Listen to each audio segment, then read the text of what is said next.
তো বন্ধুরা, শ্রীলঙ্কা সিরিজের জন্য ইন্ডিয়ার টিম স্কোয়াড ঘোষণা করা হয়েছে।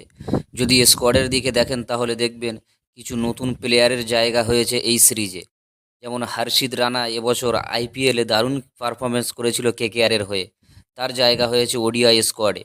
শ্রেয়াস আইয়ার, যাকে সেন্ট্রাল কন্ট্রাক্ট থেকে বাদ দেওয়া হয়েছিল, তাকে ওডিআই স্কোয়াডে আবার জায়গা দেওয়া হয়েছে।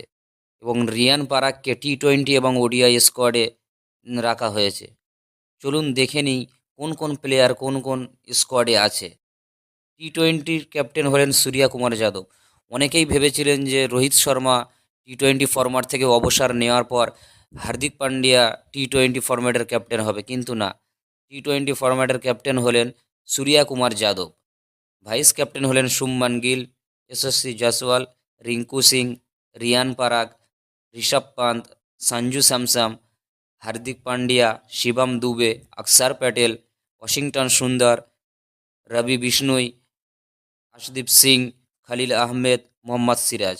এই হলো টি-20 স্কোর। কিন্তু আশ্চর্যজনক বিষয় হলো, জিম্বাবুয়ে সিরিজে অভিষেক শর্মা সেঞ্চুরি করলেন, সেই অভিষেক শর্মাকে টি-20 স্কোয়াডে রাখা হলো না, এবং ঋতুরাজ গায়কোয়াড়কেও রাখা হলো না। গৌতম গম্ভীর কোচ হওয়ার পর যে বার্তা দিয়েছিলেন যে ওডিআইতে সিনিয়র প্লেয়ার নিয়ে তিনি খেলতে চান, সেই কারণে ওডিআইতে রোহিত শর্মাও আছেন, বিরাট কোহলিও খেলবেন।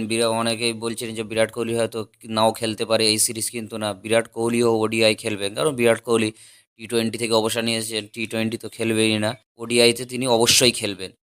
তো ওডিআই স্কোয়াড যদি দেখেন, রোহিত শর্মা সেখানে captain, Shubman Gill vice captain, Virat Kohli, KL Rahul, Rishabh Pant, Shreyas Iyer, Shivam Dube, Kuldeep Yadav, Mohammed Siraj, Washington Sundar, Arshdeep Singh, Riyan Parag, অক্ষর প্যাটেল, খলিল আহমেদ, হর্ষিত Rana.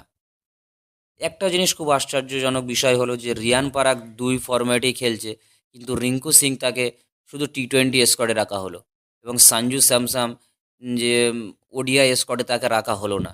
Sanju Samson ODI last যখন খেলেছিল সাউথ আফ্রিকার সাথে, তখন সেখানে তিনি সেঞ্চুরি করেছিলেন, কিন্তু সেই সঞ্জু স্যামসনকে ওডিআই স্কোয়াডে রাখা হলো না। জাসপ্রীত বুমরা ও রবীন্দ্র জাদেজা তারা এই সিরিজ খেলবে না, কারণ তারা রেস্ট নিয়েছে।